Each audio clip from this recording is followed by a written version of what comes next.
এটা সর্ষে শাক। আমি আজ প্রথম রান্না করব।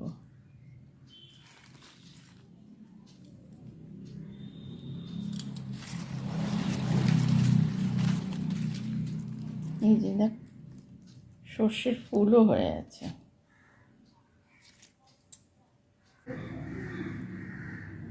সর্ষে শাকটা কেটে ধুয়ে নিয়েছি ভালো করে, জল ঝরতে রেখেছি। এবারে একটু রসুন থেতো করে নিয়েছি, পেঁয়াজ কুচি, কাঁচা লঙ্কা, তেলে ফোড়ন দেব।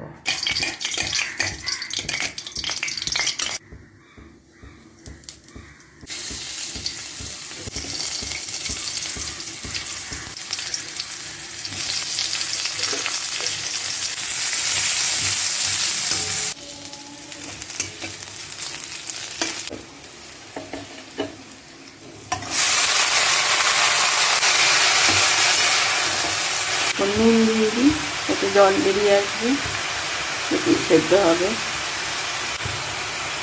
স্বাদ মতো চিনি দিলাম, হলুদ,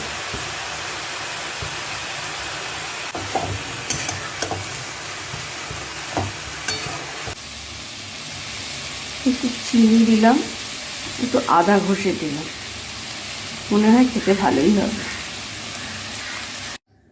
এই যে সর্ষে শাক রেডি।